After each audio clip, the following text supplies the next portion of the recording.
Cela pourrait être un sanctuaire. C'est simplement le monde qui nous entoure. Chaque jour, la nature subit nos agressions sans que cela apparaisse avec évidence. Mais heureusement, certains d'entre nous ont décidé d'être ses gardiens. C'est un titre un peu solennel, mais qui explique bien que la menace est réelle. Roger, Bruno, Pascal, Arnaud et Stéphane ne sont pas des professionnels, mais regroupés au sein du Conservatoire du patrimoine naturel de Champagne-Ardenne, ils prennent avec passion de leur temps, bénévolement, pour veiller cette nature qui nous entoure. Nous partons à la rencontre de Roger, qui a pour mission de surveiller cette petite mare. Dans les herbes, là. Donc dans quelques temps, on pourra assister au repas des tritons, parce que les tritons palmés adorent apparemment les œufs de grenouille. Alors on les voit qui foncent carrément dans la masse gélatineuse et ils ne mangent que l'embryon. Ils ne mangent pas la partie vitelline. Ce qui fait qu'on arrive à avoir nos pontes de grenouille qui sont des balles à peu près comme ça. Et bien, il ne reste qu'au centre un tout petit noyau où il y a effectivement des embryons qui pourront devenir têtards. Bon, ça fonctionne comme ça depuis un certain nombre de générations. Laissons-les faire. Ils sont quand même plus sages que nous, ils arrivent à trouver leur équilibre. Pas comme cette mare a quand même failli disparaître, il ne faut pas l'oublier. Là on voit une grande surface en eau, mais il y a 7-8 ans, on pouvait la traverser en basket à cette saison sans problème, parce qu'elle était remplie de gravats, d'ordures, de branches, de choses comme ça. Et depuis que la municipalité a accepté de nous la louer, on a travaillé avec les gens du village pour la remettre en eau correctement. On a simplement enlevé les ordures qui étaient au fond. Et puis ensuite, on a limité les TIFA parce que les TIFA ont été importés ici. Et l'eau est réapparue tout à fait normalement. Et très vite, la mare a été recolonisée. Et on a revu l'année même des tritons, les 3 espèces de tritons qu'il y a ici et 5 ou 6 espèces de libellules. Comme un musée, tous les sites du conservatoire ont leur conservateur. Alors concrètement, on travaille à partir d'inventaires, à partir de zones que l'on connaît, que l'on a identifiées ou que d'autres ont identifiées. Et on essaye de démarcher les propriétaires, qu'ils soient des collectivités ou des particuliers, déjà pour les informer de l'intérêt des sites dont ils sont propriétaires, et ensuite pour essayer de passer des contrats avec eux pour que ces sites restent toujours aussi intéressants pour la faune et pour la flore.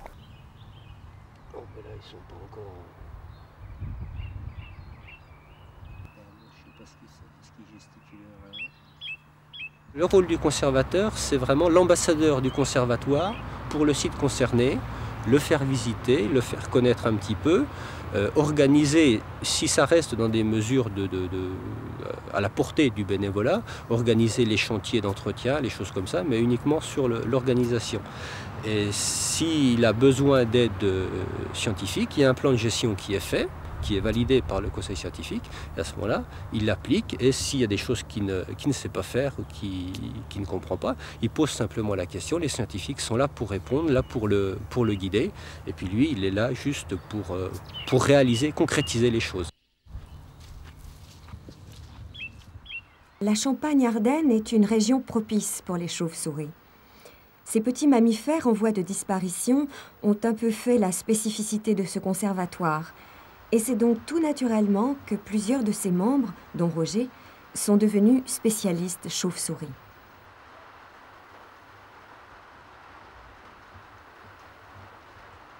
Là, on se trouve sur une ancienne voie de chemin de fer. On est sur la plateforme. Les rails et le ballast ont été enlevés. Et cette voie traversait, comme on est dans les Ardennes, il y a un petit peu de vallonnement, traversait une colline et on va vers le tunnel qu'on appelle le tunnel des Hainaut. Dans ce tunnel, il y a un site d'hibernation pour les chauves-souris. Les chauves-souris sont des mammifères qui se sont adaptés à la vie sous nos climats, qui ne sont pas toujours très bons, on le voit aujourd'hui. Elles se sont adaptées simplement en dormant. Elles se mettent tout à fait en repos, elles ne respirent qu'une fois toutes les 2 ou 3 minutes, elles ralentissent leur battement de cœur, etc. Donc c'est une hibernation au même titre que les ours et d'autres animaux. Et donc elles ont élu domicile dans ce tunnel parce qu'il est suffisamment humide et qu'il est suffisamment vaste pour les abriter. Et donc le problème que pourraient rencontrer ces chauves-souris dans ce tunnel, c'est qu'elles soient dérangées par des gens qui passent, qui font du bruit, qui font du feu ou d'autres choses comme ça. Donc pour ça, on a loué le tunnel au propriétaire et on a passé une convention avec le Conseil général des Ardennes pour pouvoir fermer le tunnel. Donc on a fait construire un mur et on a laissé juste des passages avec des grilles spéciales pour les chauves-souris, donc qui peuvent passer entre les barreaux des grilles en vol, alors qu'un être humain ne peut pas y passer.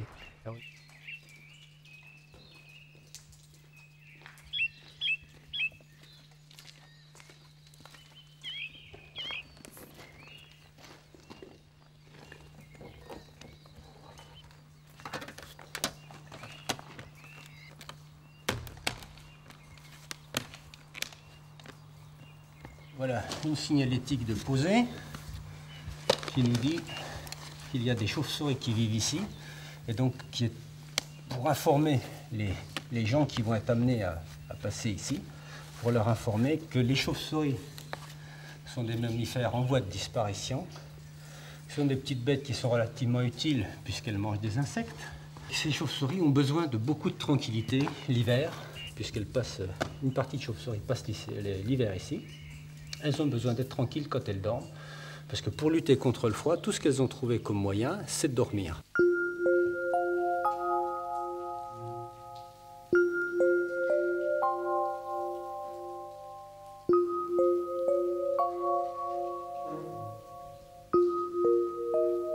Alors dans ce site, les gens qui faisaient des inventaires il y a une dizaine d'années, ces inventaires sont la base de notre travail, ils trouvaient 7 ou 8 espèces facilement, dont des espèces qu'on n'arrive plus à recontacter maintenant, on a peur qu'elles aient disparu. Mais on va trouver du murin à moustache, du grand murin, du murin de daubinton, essentiellement du murin et un peu également d'oreillard.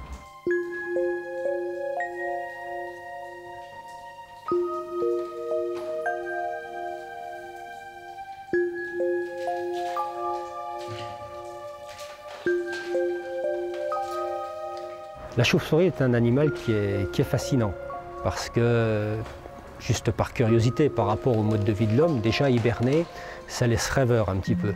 D'autre part, la chauve-souris, c'est un animal nocturne, c'est un animal qu'on connaît très mal. C'est un animal qui, en plus, qui voit avec ses oreilles. Hein. Imaginez, quand vous criez comme ça, il y a un écho qui vous est renvoyé, la chauve-souris est capable, avec l'écho qu'elle renvoie de ses cris, elle est capable de savoir où elle se situe. C'est un animal qui s'accroche très souvent la tête en bas. Donc vivre la tête en bas, ça donne quand même une autre vision du monde. C'est quand même toutes des choses qui interpellent.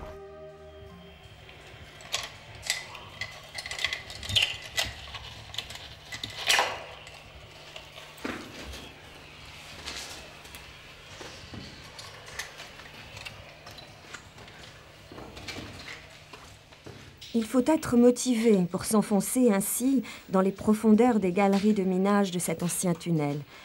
Roger y cherche la réponse à ces questions. Pourquoi ces mammifères disparaissent-ils? La déception est grande aujourd'hui. Roger ne trouve aucune chauve-souris en hibernation. Pourtant, plus loin, il va néanmoins trouver un signe d'espoir.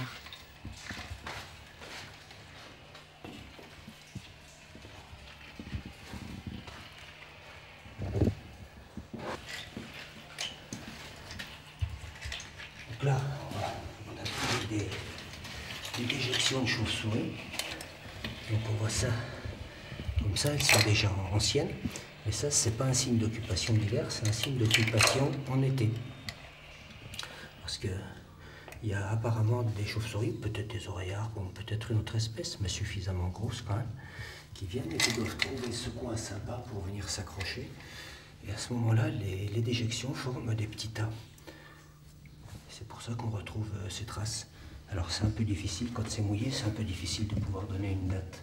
Hein, mais a priori, c'est quand même un site qui doit être fréquenté. Quand on regarde à l'autre bout là-bas, J'en ai vu aussi, mais qui étaient beaucoup plus étalées, donc plus anciennes. Et l'eau les lave un peu tout ça.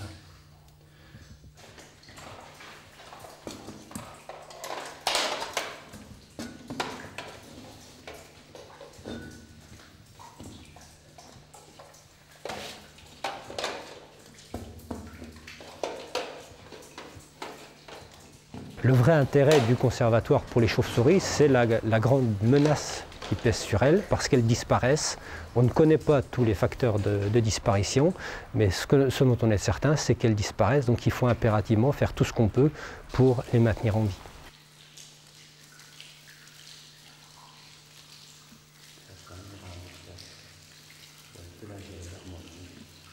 Et il reste suspendu absolument sans aucun effort. Et donc on ne va pas le déranger depuis longtemps.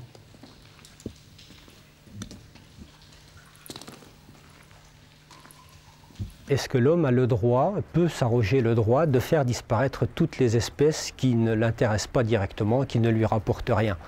On a maintenu des populations de bovidés parce qu'on les mange, on a maintenu des populations de cheval parce qu'on aime bien monter dessus pour aller se promener. Bon, on ne mange pas de chauve-souris, du moins pas sous nos latitudes, on ne se promène pas avec. Est-ce une raison pour les condamner à mort, tout simplement parce qu'on ne veut pas les voir, etc. C'est pas raisonnable. Et bon, il y a d'autres aspects plus utilitaires, c'est qu'elles font partie des chaînes alimentaires, elles font partie des écosystèmes. Et ce sont des animaux qui peuvent nous apprendre des choses. Leur disparition peut nous rendre extrêmement inquiets par rapport à notre propre chaîne alimentaire. La chauve-souris, dans nos régions, est uniquement insectivore, donc elle est en bout de chaîne de l'alimentation. Et si elle disparaît parce qu'elle s'empoisonne, il faut peut-être aussi qu'on pense à regarder ce qui se passe dans nos propres assiettes. Si elles disparaissent parce qu'on les dérange, il faut peut-être aussi qu'on se pose la question de est-ce que l'homme ne se dérange pas lui-même quelque part en étant totalement intolérant vis-à-vis du reste. Donc ce sont des animaux finalement qui sont des vrais bioindicateurs et en quelque sorte des miroirs. Et ces petits miroirs sont de plus en plus difficiles à trouver. Roger poursuit sa tournée d'inspection et s'engouffre à présent dans l'une des nombreuses ardoisières de la région. Ce site n'est pas encore protégé. Mais le conservatoire a d'ores et déjà entrepris les démarches administratives pour en faire fermer l'accès. Et il est grand temps. Alors là, nous sommes à l'intérieur d'une ardoisière, dans le massif ardennais, bien sûr. On exploitait l'ardoise autrefois pour faire les couvertures des maisons. Et c'est une ardoisière qui n'est pas encore protégée, dans le sens où n'importe qui peut rentrer. Et c'est bien dommage parce que derrière moi, il y a une chauve-souris qui est en train d'hiberner tranquillement, sans problème. Mais par contre, ici, on voit des traces de feu. Et ce feu est relativement récent parce qu'on sent encore l'odeur. Les gens ont apporté de la paille, ils ont fait brûler ça. Et c'est extrêmement dommageable pour toutes les espèces d'animaux. Chaque fois qu'on sent de la fumée et qu'on est un animal, on s'enfuit. Et déranger des chauves-souris l'hiver en faisant du feu à l'intérieur d'une cavité, c'est criminel parce qu'on les expose à la fois à dépenser leur réserve d'énergie, donc elles n'auront plus assez de graisse pour passer l'hiver en sommeil. Et puis on les stresse énormément, puisqu'il faut les réveiller en sursaut, etc., pour qu'elles se sauvent.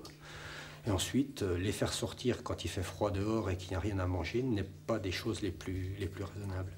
C'est donc pour ça qu'il faut que l'on ferme ces sites, pour qu'elles puissent dormir vraiment tranquilles et pour éviter la pénétration humaine comme ça. Sans compter les dangers qu'il peut y avoir, parce qu'ici on est dans une partie saine, mais il y a quelques endroits où les plafonds pourraient s'écrouler, donc il y a toujours un risque pour l'homme.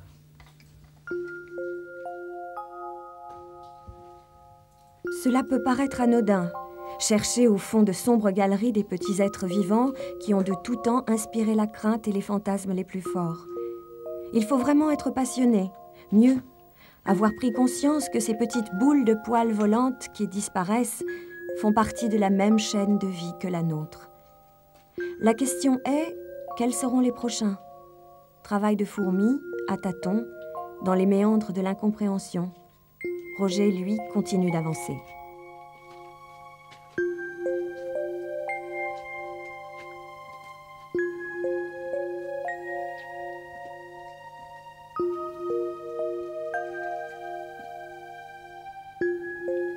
C'est assez difficilement conciliable avec une vie de famille si la famille n'est pas d'accord.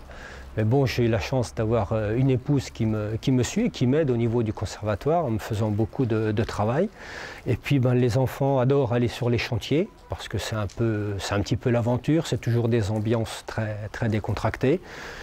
Et puis on fait la fête, même quand il pleut, de toute façon il y a toujours un feu, il y a toujours des histoires à se raconter, il y a toujours un peu d'action. Et puis on a quand même le sentiment de passer des bonnes journées utiles.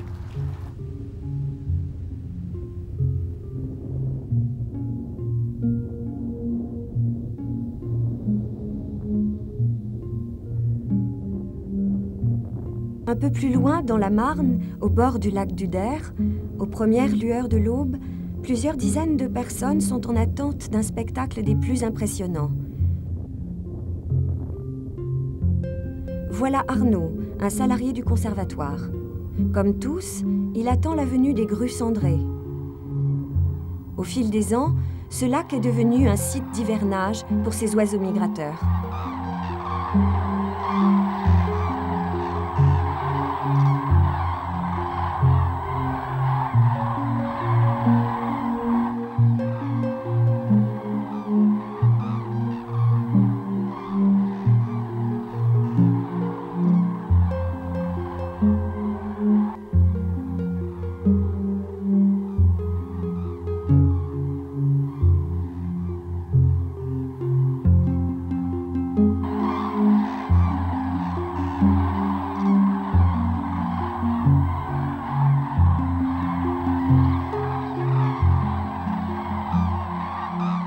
Tout l'hiver, on a eu cette année grossièrement 8500 oiseaux, ce qui est assez exceptionnel. D'habitude, on en a nettement moins en hivernage. Mais les effectifs en stationnement pendant les migrations peuvent monter jusqu'à 30 000 grues, voire même un peu plus. Ce qui peut représenter sur un jour et sur un site grossièrement la moitié de la population qui peut passer au-dessus de nos têtes en migration.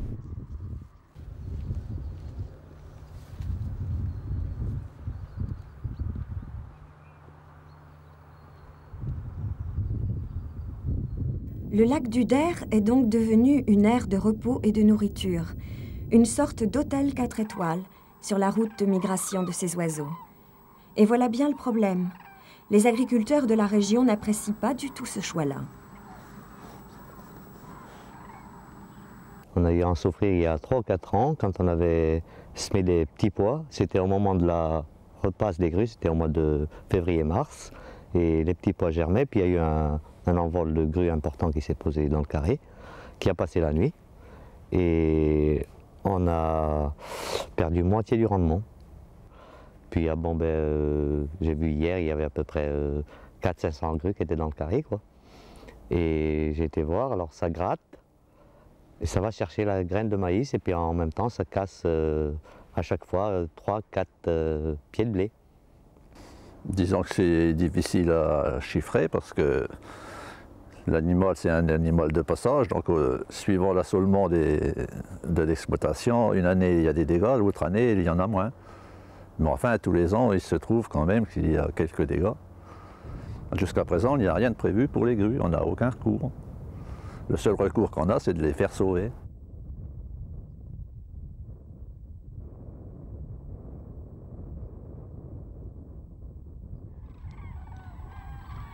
Cette solution est difficilement acceptable pour nos gardiens de la nature. Mais comment allier les intérêts économiques des uns et les intérêts de protection des autres? Le conservatoire a donc décidé de mener une étude sur le comportement de ces oiseaux. Il a tout d'abord créé la ferme aux grues. Sur ce site d'accueil pour le public, c'est Arnaud qui a en charge l'animation.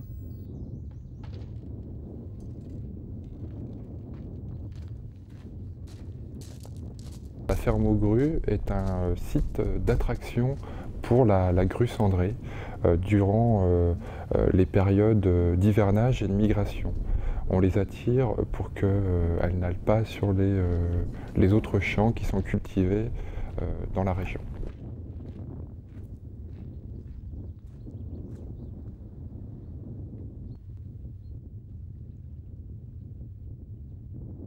Le couloir migratoire de la grue cendrée est assez simple, hein. Elle niche en Scandinavie, donc en Suède, Norvège, et puis elle descend par chez nous pour aller jusqu'en Espagne, pour y passer l'hiver.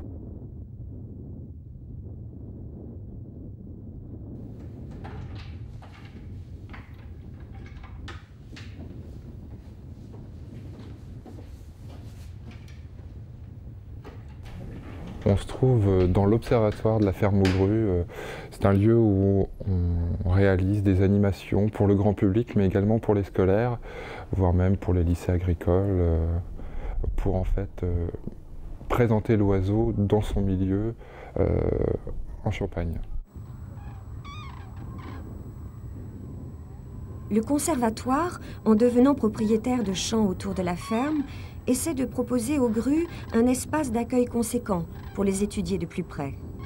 Ces observations permettront, dans un premier temps, d'évaluer correctement les dégâts occasionnés par ces oiseaux et, dans un deuxième temps, de réfléchir avec les agriculteurs aux solutions à apporter pour limiter les dégâts.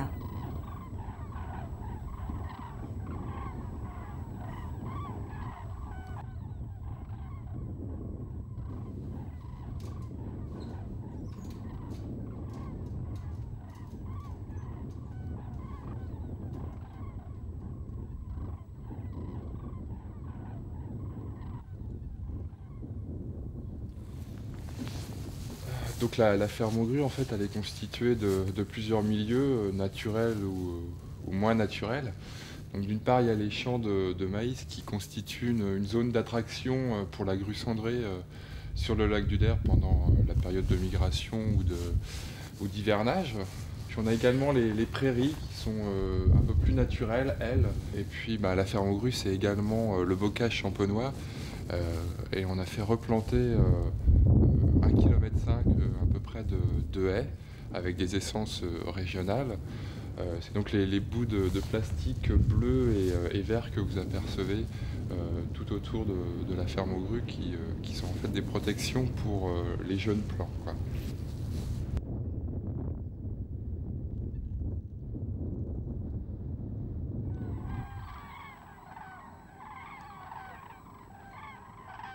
C'est un travail à long terme que le conservatoire a entrepris au lac du Der.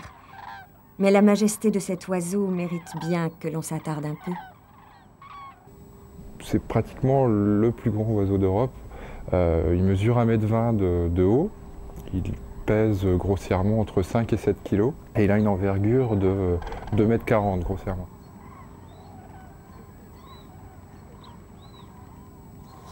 Alors la grue cendrée a un régime alimentaire très varié. Elle est un peu comme l'homme, elle est omnivore, elle a besoin de légumes mais également de viande. Donc les légumes, c'est les plantes aquatiques, c'est les graines, et la viande, c'est surtout les invertébrés qu'elle peut trouver dans les prairies ou les pâtures. Toutes ces connaissances doivent rapidement trouver écho auprès du grand public si les diverses opérations du conservatoire veulent être pérennisées.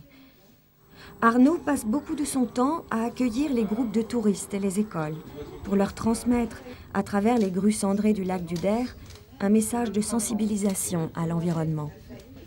Quand je suis en animation et que j'entends les enfants me dire qu'ils ont envie de revenir et que peut-être qu'un jour ils sont dans l'environnement, je suis ravi, quoi. C'est la plus belle des récompenses qu'on puisse me donner, quoi.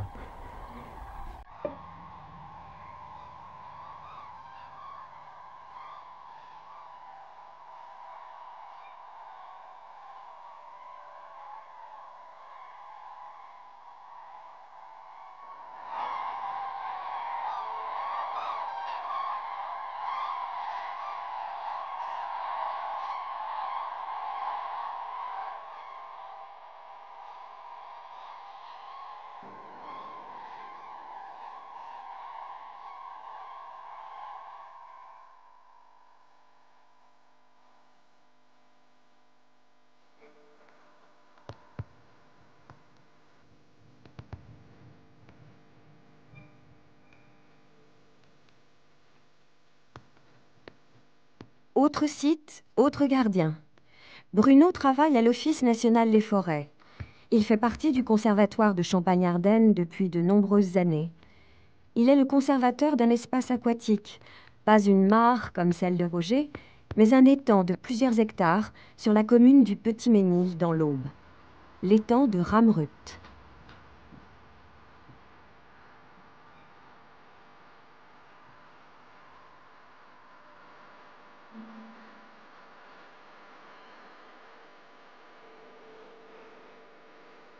Cet étang est très ancien, parce que son origine remonte en gros vers le XIIe, XIIIe siècle. Création des moines pour conserver du poisson, parce que les réfrigérateurs n'existaient pas. Et puis aussi pour produire de la glace, qu'ils conservaient dans des souterrains ou des choses comme ça, pour l'été, conserver des aliments. Et donc au fur et à mesure des années, eh bien, ces étangs ont été un petit peu délaissés. Le cadre naturel, la nature a repris ses droits et s'est développée tout autour et dans l'étang même, toute une vie particulière. Les moines partis, l'étang aurait fini au cours des ans par disparaître, faute de soins. Il faut par exemple le curer tous les 10 ans et le vider de 5 à 7 tonnes de poissons tous les ans. Le conservatoire a donc pris en charge ses responsabilités.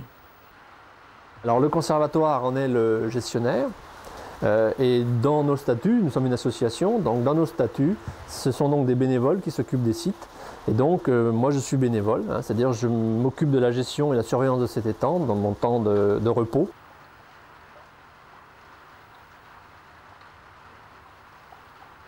Je dirais que la surveillance est quelque chose de relativement simple. En fait, il s'agit d'opérer une présence, c'est-à-dire de venir voir de temps en temps s'il n'y a pas de dégradation, voir s'il n'y a pas de pénétration.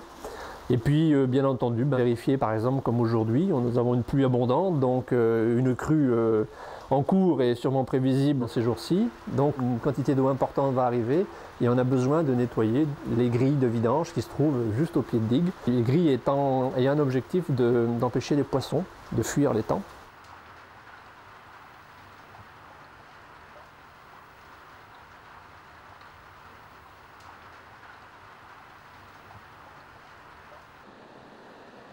Par tous les temps, nos bénévoles prennent le temps.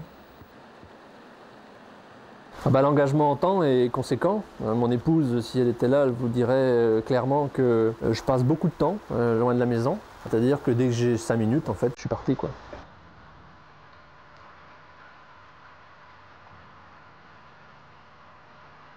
Personnellement, mon engagement, il date d'une vingtaine d'années.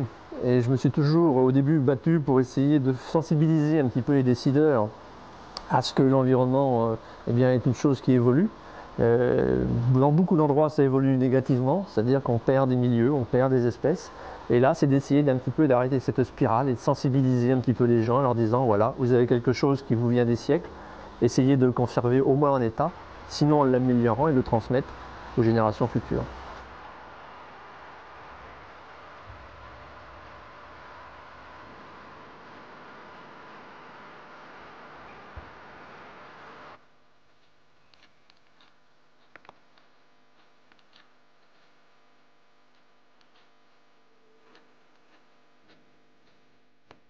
Le conservatoire gère cette année plus de 107 sites sur la région. Cela représente plus de 1400 hectares protégés. Alors, nos bénévoles se doivent d'être polyvalents.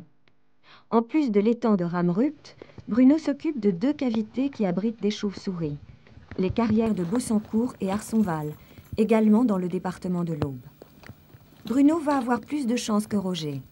Au fond de ces carrières dorment des petits et des grands rhinolophes, des vespertillons à moustache et quelques pipistrelles.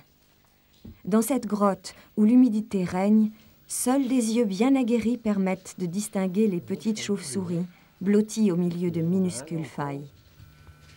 Cette espèce très petite, fait 4-5 grammes à peu près. Grand chasseur de moustiques, c'est-à-dire il mange à peu près le tiers de son poids par jour quand il est en activité, bien sûr, donc du mois d'avril jusqu'au mois de novembre. Le tiers de son poids en moustiques. Et il se reproduit essentiellement dans les, on va dire, avec réserve, les arbres et puis quelques bâtiments.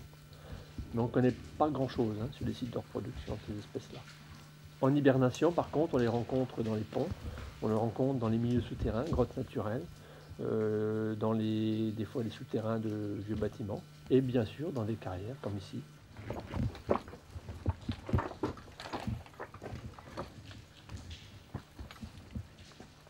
C'est un vespertillon nateraire petites bestioles hyper rares. Quand on en trouve 50 dans un site, on est vraiment c'est déjà un site exceptionnel. Il est arboricole, c'est-à-dire que c'est pareil, il fait ses nids essentiellement dans des trous d'arbres, ou des vieux arbres. Et il passe l'hiver sous terre, et toujours dans des positions et des situations abominables, pour nous en tout cas, c'est-à-dire qu'on file dans des fissures, dans des petites cloches.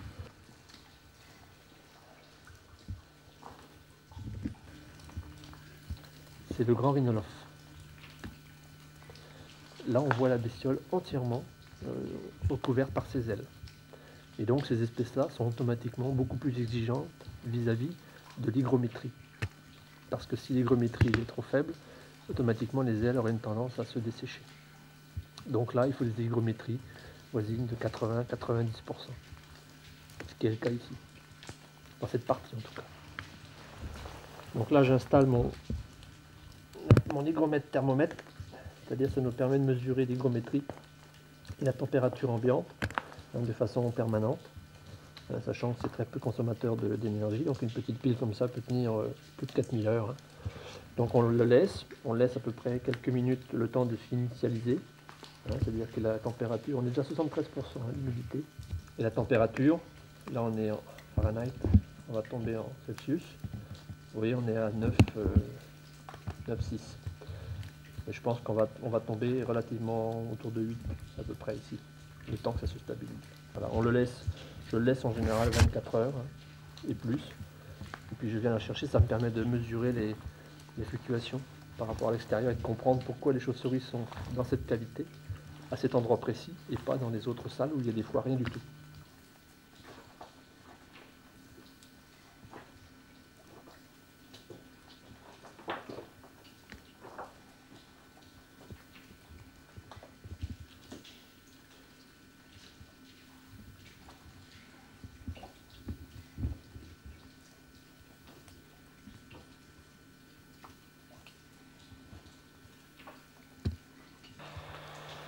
Là on tient ce qu'on appelle un bad box, c'est une marque, mais simplement c'est un appareil qui sert à détecter les ultrasons que les chauves-souris émettent.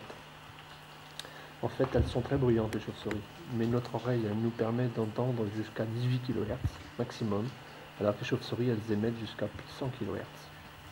Donc ça veut dire qu'il y a tout un monde de bruit qui nous échappe, et cet appareil retransmet, ça rend audible les ultrasons de la chauve-souris. Et par une petite molette, gradué, ça nous permet à peu près de déceler les groupes d'espèces. On ne peut pas arriver à l'espèce avec ce petit matériel, mais les groupes d'espèces. Par contre, dans la nuit noire, entièrement, on peut savoir qu'une chauve-souris est en activité.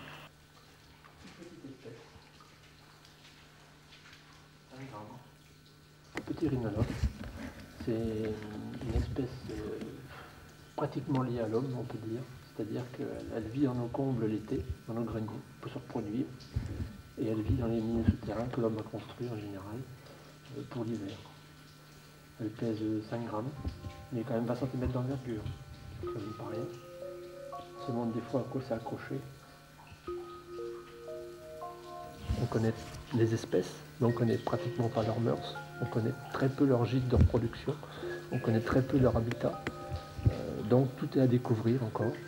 Et pour certaines d'entre elles, il faut se dépêcher d'ailleurs, parce que les effectifs chutent rapidement. Il y a très peu de temps pour savoir exactement comment elles peuvent se vivre dans l'écosystème.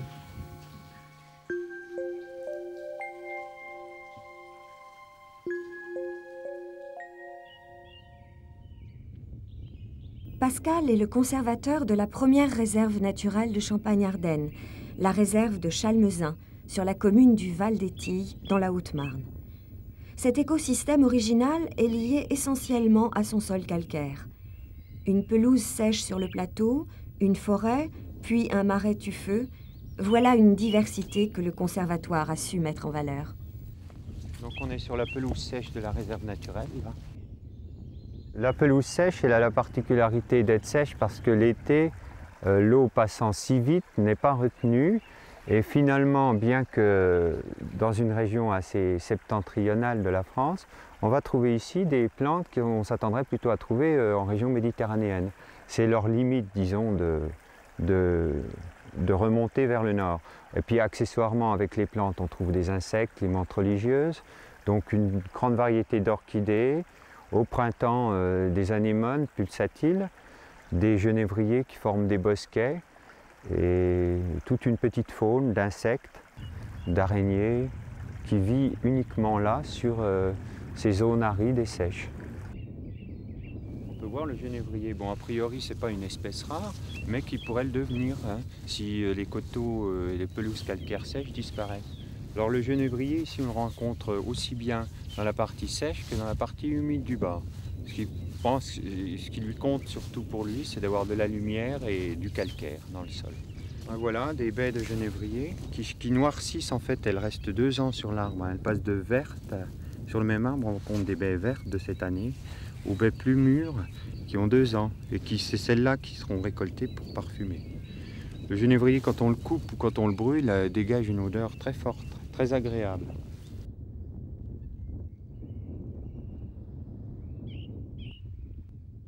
Voici une des premières fleurs de la fin de l'hiver ou du début du printemps, l'hellébore. Là qui n'est pas encore bien ouverte parce que la saison a pris du retard. Pied de griffon aussi.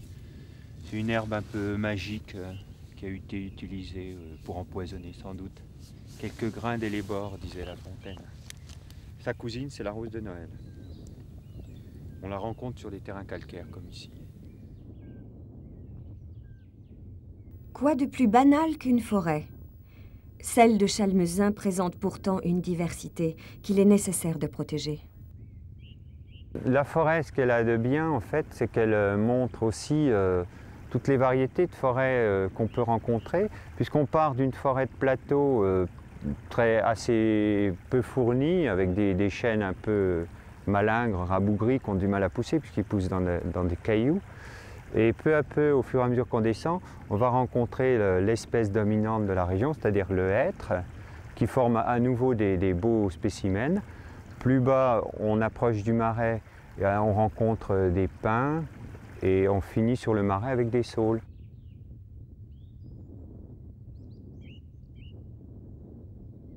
On rencontre ici quelques espèces dites montagnardes qui ont survécu en fait aux dernières glaciations entre guillemets, c'est-à-dire que ces plantes-là aiment le froid et ces vallons-là sont froids. Donc on va trouver des plantes que normalement on trouvera en montagne à partir de 1000 mètres d'altitude. Des plantes de milieu humide et froid. Donc l'eau qui a traversé les couches calcaires et qui s'est chargée en calcaire va le rendre là, il va se repétrifier en petites particules qui vont s'agglomérer avec de l'humus forestier. Par-dessus ça poussent des herbes spécifiques à ce marais et en fait elles se rehaussent chaque année parce qu'elles repoussent sur elles-mêmes. Puis ça a fini par faire ce qu'on appelle ces petits monticules là, qu'on appelle des touradons, qui sont instables à la base, ils peuvent basculer, mais qui sont caractéristiques du marais et des herbes et des espèces qui sont là. Ce sont des touradons de choin ferrugineux, qui est une espèce qui est protégée sur toute la France et qui ne peut prospérer que dans des zones aussi calcaires que celle-ci. Ça peut former des vasques aussi, des petites flaques. C'est dans ces flaques qu'on va trouver des tritons ou des salamandres.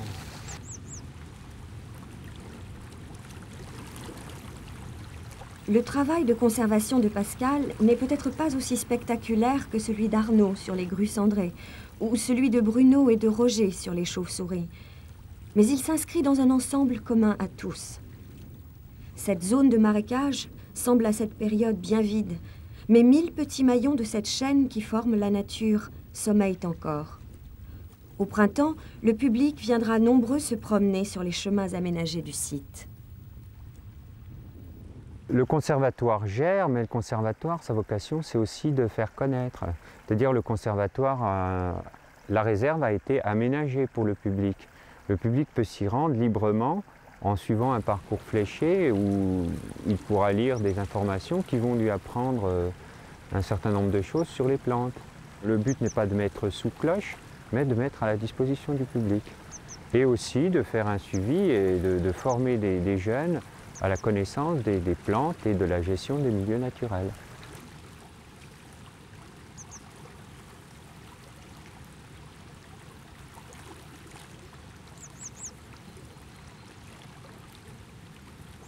Les brindilles qui tombent dans l'eau se recouvrent très vite de calcaire. Il y a une petite pomme de pin couverte de calcaire, des brindilles. C'est très amusant. Il faut un mois peut-être, à peine. Ça prouve bien la quantité de calcaire dissoute et qui se restitue avec l'eau.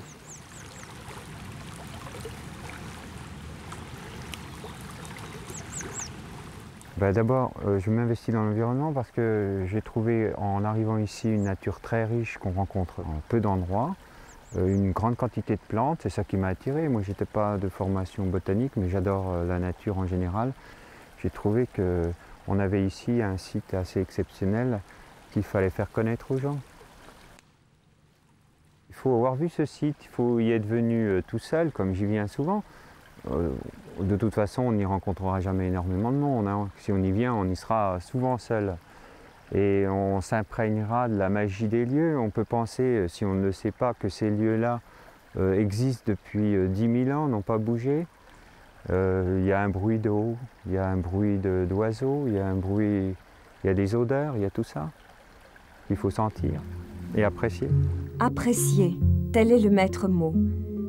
Cette salamandre, par contre, n'a pas l'air d'apprécier du tout sa situation. Elle se traîne, sortie tout droit de la préhistoire, sur ce sol de goudron. C'est une route de Champagne qu'elle tente de traverser. Une route faite pour nos voitures. Et la vie des batraciens sur les routes ne tient pas à grand-chose.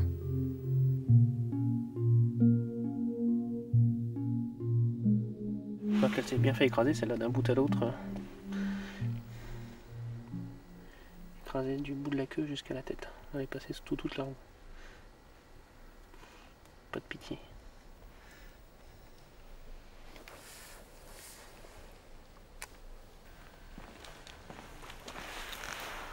Pour Stéphane Belnou, cette situation était devenue intolérable. Il a donc décidé, il y a 3 ans, d'aider crapauds, grenouilles et tritons à traverser l'obstacle de bitume. Cette passion pour les amphibiens l'a pris tout petit.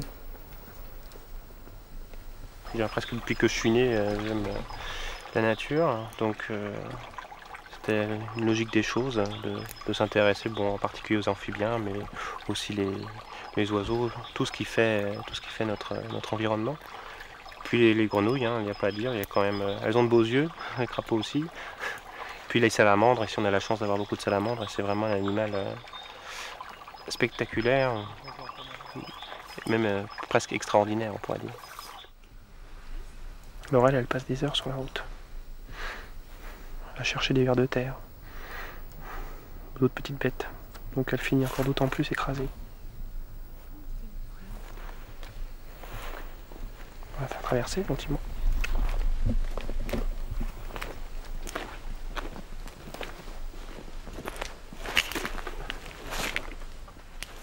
Traverser, c'est toute la difficulté pour les batraciens.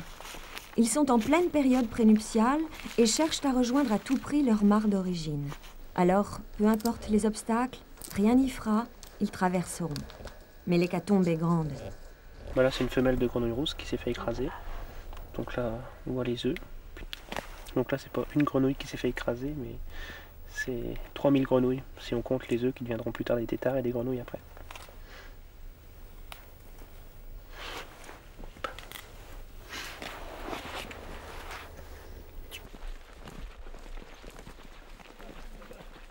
La migration a lieu généralement la nuit. L'humidité y est meilleure et les prédateurs auront plus de difficultés à attraper les grenouilles rousses qu'en plein jour. Encore faudrait-il qu'elles soient plus silencieuses. C'est un concert de chants d'amour qui accueille nos bénévoles ce soir-là.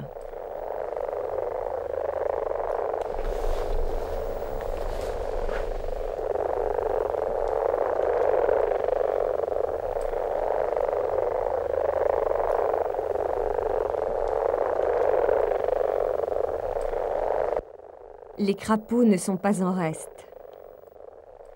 En fait, là, il est en train d'observer autour de lui pour aller dans une direction donnée et aussi pour, le cas se présentant, manger un ver de terre ou une autre petite bête. Je peux le prendre.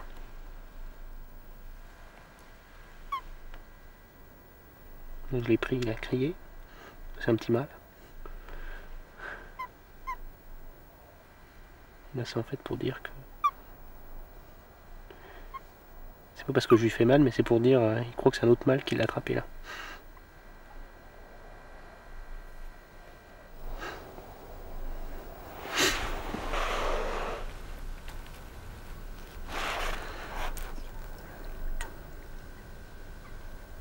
Mais la méthode du ramassage ponctuel à la main ne permettait pas de sauver tous les animaux. Il fallait inventer un autre système, simple, efficace. Le dispositif de la route des batraciens était né. Cette route est en fait un mur de bâches plastiques, disposé de chaque côté de la départementale. Tous les 10 mètres, un seau est enfoncé dans le sol. Grenouilles, crapauds, tritons, cherchant vainement un passage le long de la toile, tomberont invariablement dans un des seaux. Il ne reste alors à Stéphane et à son équipe qu'à faire la collecte et l'inventaire.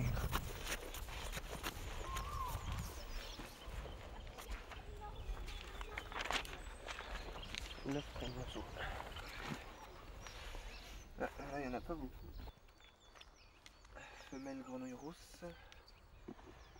Une certaine satisfaction, c'est sûr, parce que quand on a vu le site ici il y a 3 ans, comme je l'ai vu, où il y avait énormément de grenouilles écrasées, c'est quand même un encouragement de les voir tranquillement, même si des fois il y en a un certain nombre qui se fait manger par les hérons et d'autres bêtes, mais ça c'est la nature, c'est comme ça. On a bien fait leur passer. Oh, c'est un alpestre. Oh, bah, Cette initiative de protection attire toutes les écoles de la région. Et voilà bien une récompense pour Stéphane et son équipe. L'intérêt des enfants pour les amphibiens est énorme. Tu m'aides à le tenir? Ouais, hop là. Non, bah 3, 2 ça suffit. Hein. Bah non, maintenant il y en a 3. Les hirondelles, c'est des animaux avec une queue. Et les anous, c'est des animaux sans queue. Alors il y a la grenouille verte, il y a la grenouille rousse, il y a la grenouille agile et le crapaud commun. Dans les anous? Non, oui, dans les anous. Et dans les hirondelles, ben, les salamandres communes. Et les tritons. Et les tritons. Et donc là on les a récupérés dans les seaux. Et puis on va les emmener à leur destination qu'on pense qu'elles avaient choisie. Donc la marque qui se retrouve là-bas, de l'autre côté de la route. Hein, et on va les lâcher à cet endroit-là.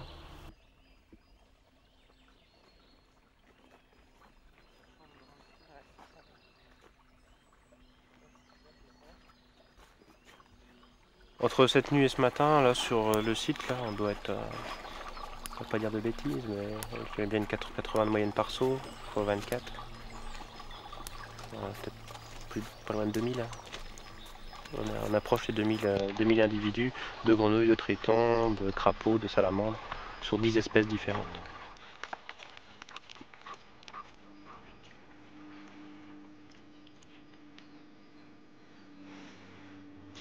Ici, dans nos pays d'Europe, toutes les chaînes alimentaires sont bouleversées par la présence de l'homme. Donc c'est à lui aussi de faire attention parce qu'il peut avoir un impact parfois catastrophique.